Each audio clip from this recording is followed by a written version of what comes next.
I didn't know this theater was haunted at the time. And I was in the restroom. And as soon as I went into a stall, I heard the door swing open like somebody, you know how those doors swing and you can hit them fast and they swing open. Well, I heard that like somebody burst into the restroom, and I saw a little child's bare feet run past my stall and go into the one next to mine.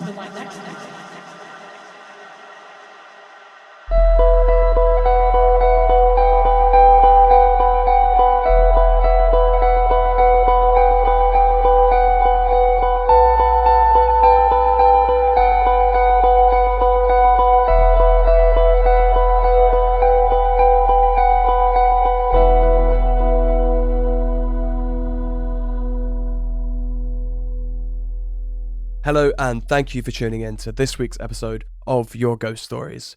We hope you've been enjoying the guests we've had on recently. Please remember to hit follow, or if you're enjoying the show that much, then feel free to leave us a kind review on Apple or Spotify, or wherever you may be listening. Today we have published author and host of True Hauntings and Scary Stories podcast. Ladies and gentlemen, it's Cynthia Seer. Hi Cynthia, it's a pleasure to have you on. Can you tell us at home about your journey with the paranormal and how it's influenced your work as a podcaster and also an author in the paranormal? Oh my goodness. So my entire life has been paranormal, and I'm not even exaggerating. So before I was born, my grandparents bought a really old, giant Victorian Gothic style mansion of a house in St. Augustine, Florida, and they started refurbishing it. And my grandmother wrote a book about it. She wrote a book about the family that lived there before them. And so I grew up in that environment. I watched them restore the house, and I experienced all the creepy things in there, and I heard all the stories, and it was a weird upbringing. As a kid, I thought that everybody's grandparents' houses were haunted. So when I started realizing that my friends didn't also have that, I was like, what do you mean their house isn't haunted? That was my normal. How did your friends feel about, did they know about your grandparents' haunted house? Or They did, because my grandparents' house is pretty famous in St. Augustine. It's kind of well known as the haunted house. It's this big 3-story, almost 8,000 square foot mansion of a house thing. And everybody knows the blue house with the red roof is the haunted one. And so my friends all thought it was cool. I was constantly telling the stories about why the house is haunted and all that. you said about your grandma's book. What's the book called and what's it about? It's called The House by June Moore Farrell, but good luck finding it because she only self-published a couple thousand copies, I believe. And it's been out of print since I was a toddler, and I'm very much not a toddler. So I'm an old lady now. So yeah, I can't find any copies. I have one copy that is partially damaged now, and I want to find another copy and I can't. And I'm her granddaughter. So. So have you read the book yourself? Oh yeah. Yeah. So basically she wrote the story of the family that lived there before her. And she, added a little bit for entertainment value, but mostly the book is true. She couldn't advertise it as that because, copyright and like fiction versus nonfiction and all that. But between you and I and all of your listeners, it's pretty much a true story. The lady of the house ran away with the circus, and she had some kids. She had 2 different husbands. And when she was with her second husband, she had a boy and a girl. They were half siblings. And they moved into this house kind of to retire from the circus. And it went terribly wrong. And her 2 children, boy and girl, half siblings, she wouldn't let them ever leave. So they ended up doing what boys and girls do together. And the daughter got pregnant by her half brother. And they had that little boy. And believe it or not, because the family was so reclusive, the daughter got pregnant again, but by her son, who she had with her half brother. So the level of incest was intense. And that little boy was born and was kept on the third floor of the house as like the family secret. And neighbors knew he existed because they would see him through the windows and stuff like that. But it wasn't common knowledge. Nobody kind of knew who that little boy was in the windows. And he started causing a ruckus. And when he started drawing attention to himself, the lady of the house hated him already because for her, he represented what her kids did that was wrong or whatever. So she locked up the third floor and she would not allow anyone to go up and feed him or tend to him. And he was mentally handicapped because of the level of incest. He could not fend for himself at all. So he starved to death in a room on the third floor of their house. And once he had passed, she opened it back up again and allowed her older children to bury him in the backyard, where we believe he remains to this day. That's quite heavy, actually. Yeah, it is. I take it this was quite some time ago. Yeah, the house was built in 1876. And I believe the family lived there in the early to mid 1900s. So my grandparents bought it in, I want to say 1976. And they bought it right after the last family member had passed away. They knew the last family member. And so they bought it after that. They bought it from the city because it was condemned and the city was going to tear it down. And they promised the city that if they let them buy it, that they would restore it, which they did. Pretty cool that they managed to restore the house and saved it from getting demolished. I suppose it's a different time back then. Was the house quite out of the way of everyone else? So like a lot of land and sort of like really secluded, or was it sort of quite surrounded by sort of other homes? It's almost in the downtown St. Augustine area. So St. Augustine is a tourist town. It's supposedly the oldest city in the United States and all that stuff. So it's a tourist attraction. And their house is within walking distance of the downtown earliest part of St. Augustine.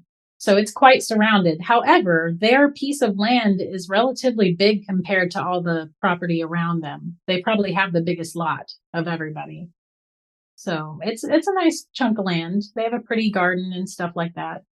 It's a shame what happened, and it does sound like there could be a lot of trauma and I suppose anger, or sort of like locked up inside it. Is that where do we think that's where most of the activity in that house sort of like stems from, this family, or does it go back before this family? Because I take it, did this family have that house built, or they just moved into it? No, they bought it. I believe they were the third owners of the house. The first owner, I think, was like a city mayor, I don't know, somebody important. And then another, like, people bought it. And I think it was a duplex at first when they first built it. Believe it or not, it was a duplex in 1876. Because if you look at the house, it mirrors itself. One side is the same as the other. And so when this family bought it, I guess, they opened it up. And so it kind of is a very grand living room where the living room stretches the whole footprint of the house. And then there's two little staircases on each side. And then they stop in the middle of the living room on like a platform. And then the big stairway up to the second floor goes up from there. So it's very grandiose, you know. But if you were to cut the house in half, you would see it truly mirrors itself. It's pretty cool. Is there a picture of this available online, or are you able to send us a picture maybe? I can probably send you a picture.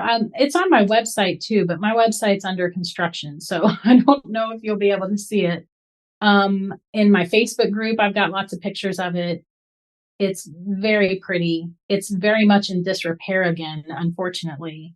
My uncle owns it now because my grandparents passed away, and he is got a GoFundMe where he's trying to raise money to fix it because the problems are extensive. It probably needs probably close to $300,000 worth of repairs. Like the foundation is rotted, and for a house that size to repair the foundation, that's a big task. So, and then water damage and termite damage and things like that. A wooden house in Florida doesn't tend to last that long. So it's kind of a miracle it's still standing. I know all about termite damage, or as we call it, woodworm over here. Oh, no. I fell through my floor in my dining room. Well, I say fell through it. We have like the dinner table there, and we have the chairs, and then one side we have a bench. And I was just sitting down for breakfast one morning. Bearing in mind, we'd not long moved into the house I'm in now, and as I sat on the bench, the legs of the bench went through the floor, and I went flying, and so did my breakfast. And that's where we discovered, no. woodworm. That's a rough way to figure that Yeah, out. well, entertaining at least for everyone else. Yeah. Your ghost stories. Your ghost stories. Have you had any experiences yourself in this house? So many. So many. Let me think of a good one, because I've got a lot. My first experience ever was in the house, of course. The big stairway that goes up to the second floor. When my grandparents were fixing the house, my grandpa built like a wooden, fake roof, fake ceiling almost, to divide the first floor from the second floor and third floor, because it wasn't safe up there. It wasn't fixed up. There was holes in the walls and things like that. And I was like 6 at the time at the most. So he didn't want us kids going up and getting hurt. So he built that kind of false floor there.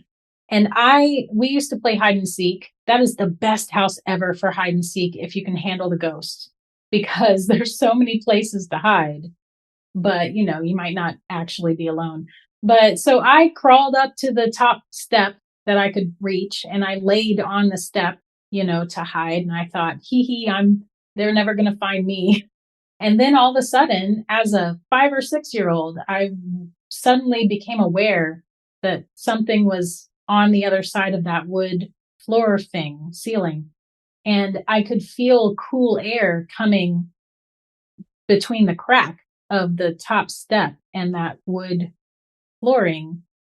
And I just felt like somebody was there. And I remember as a kid, like trying to peek and see who it was, through the crack. And now I realize that was not a real person. That was likely some spirit of the house. But I've seen like orbs and with my own eyes, and like I saw kind of an oval shaped shimmering light in the corner of one of the rooms one time that just kind of hovered there for a while until I got the nerve to run out of the room, because I had to run past it. So yeah, footsteps, cold spots are really common. And that's crazy because that house has no central heat and air, and it's in Florida. It's crazy hot. And you'll be standing in a room still, and all of a sudden it feels like somebody opened a refrigerator door next to your legs. There's just no logical reason for that to happen. That kind of tropical place isn't what you imagine when you can imagine like a haunted house or a ghost story, is it? It's not the typical scene. Yeah. Well, not really, I guess. You think of like vacation, but I don't know. I love that house. I would take it in a New York minute if I could afford to buy it from my uncle. That's a lot of money. 300k. I suppose I don't know how many houses you can get with that. Over here, you could probably get maybe one. Yeah, it's a lot. Plus, it's a very sought after area. So, the whole tourist thing. Yeah. Can you share a particularly profound or chilling encounter you or a family member had with a ghost or spirit in that house that really stands out for you?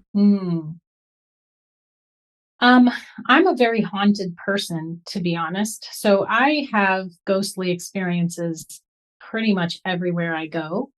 So I've had some really cool ones in other places, but if you want one specific to that house, I would say my favorite is just the fact it was probably just the fact of the footsteps every single night. I want to say I was probably like 10, 8 or 10, and I'd be laying when my grandparents had their bedroom on the second floor, I'd be laying on their little pull-out couch, and I would look over at my sister and she'd be fast asleep, and I'd poke my head up across the room and see that my grandparents were fast asleep. And then I would just stare at the ceiling and wonder what on earth is that? Who is walking? Because it sounded like boots just stomping from one end of the third floor to the other and back and forth for like half an hour straight in the middle of the night. So I'm not the only one that's heard them, but that was common for me to hear that growing up because we spent a lot of time with our grandparents and that was a normal occurrence. I've caught a lot of EVPs in the house too. Some of them are like actually talking about what we're talking about at the time. So like an intelligent kind of haunt, which that's unnerving. So How did you record? Did you say EVPs? So was you like recording them at the time? Was you meaning to do it, and then they were aware of you doing it, and then eerily trying to communicate, or just gossiping? I mean, sort of. I wasn't doing your traditional, is there anyone in here or whatever. I wasn't doing that, but I was, the first one I caught, I caught it on my boom box. So I'm an 80s and 90s kid. So I took my boom box to my grandparents' house one time when we were going to spend the night. And I made my nanny come with me to the third floor at like 11 o'clock at night. And I set up my boom box with a little cassette tape in it. And I hit record and left it there. And it recorded for, I think it would have gone for like an hour, maybe two. And the next, I forgot about it. I took it home and I forgot. And then a couple days later, I listened to it and I caught a man's voice, probably like 10, 20 minutes into the recording, almost shout the word stop, like out of the blue. It was just background noise. And then all of a sudden, this man's voice comes through and goes, stop. Scared me half to death. So that's the first one I ever caught, electronic voice phenomenon. And then now I record them on my phone. I have an iPhone and I have just a basic audio recording app on it. It's not for ghost hunting. It's just a normal app. And whenever I'm at their house, because I live in Ohio now, but whenever I'm there, I always hit record and I always catch something. And sometimes they're so loud, you don't need headphones. Well, that sounds terrifying. I mean, I do have a story which I'll share with you some point this evening about an EVP as well that me and my friend captured.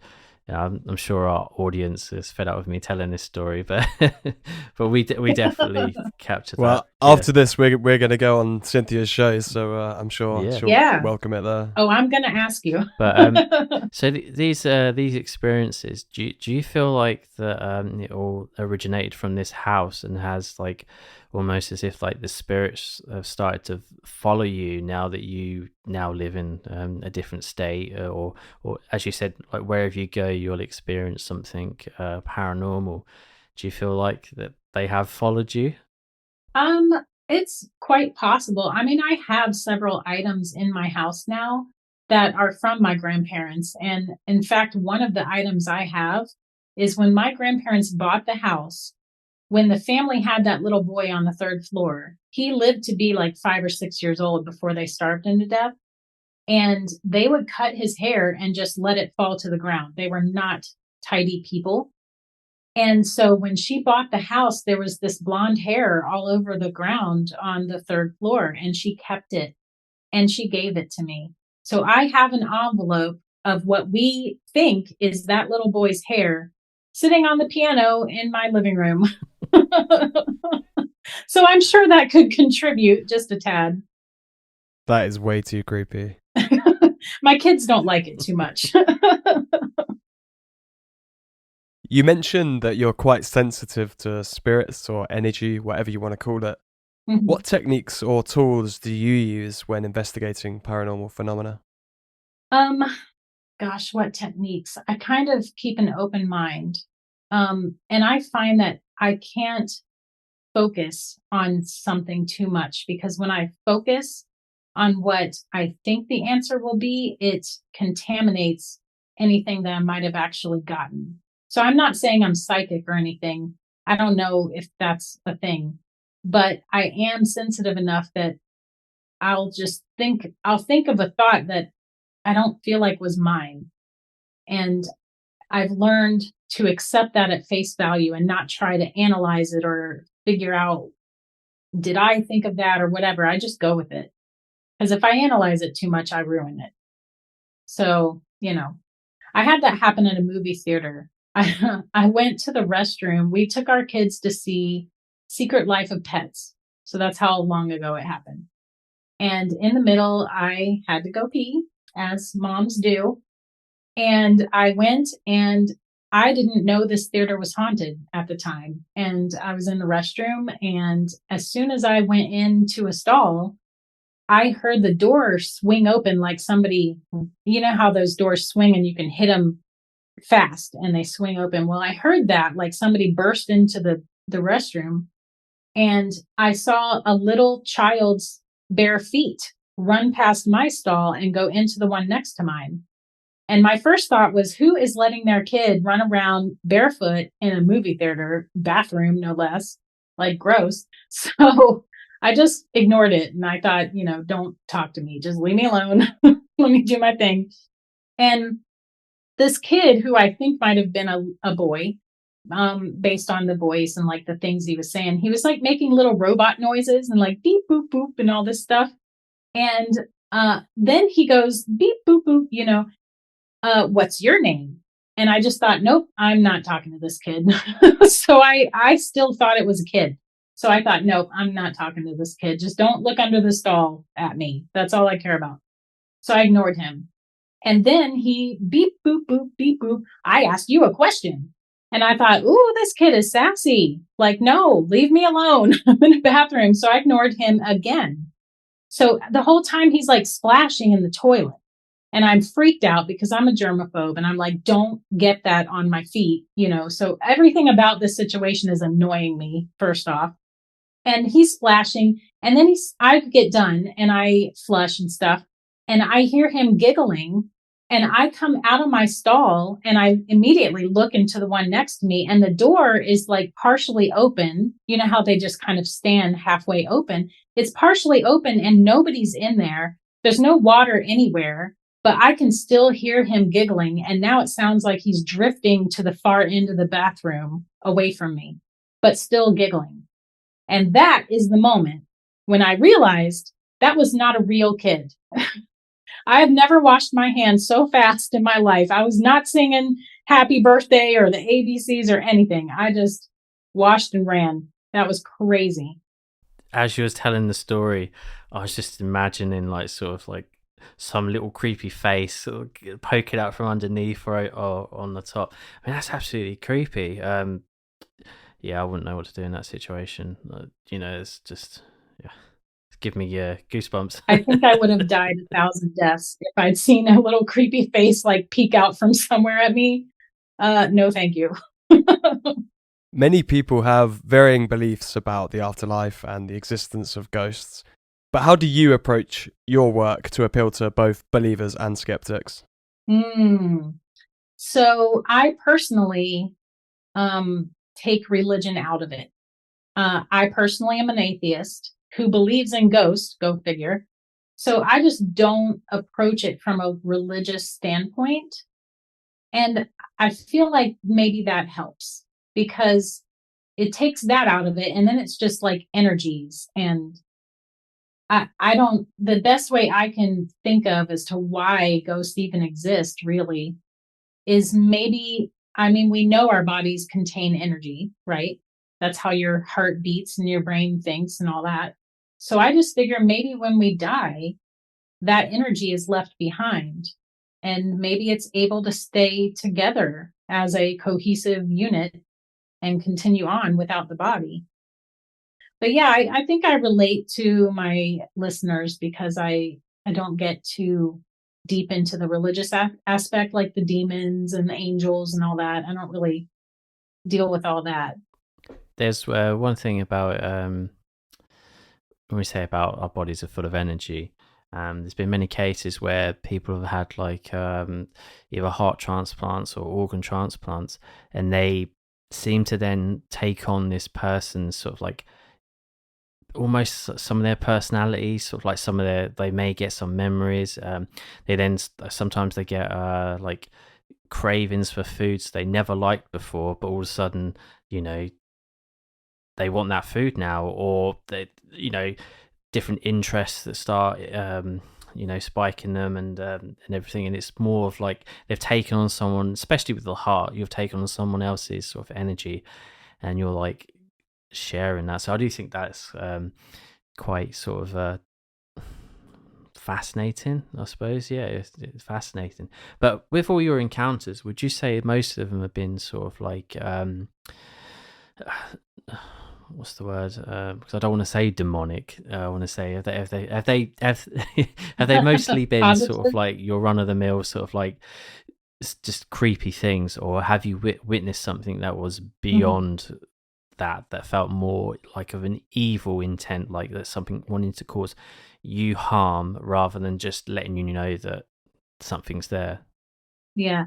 I must be a very lucky person because I don't feel like I've ever encountered anything that was like evil, as you would think of that, or negative.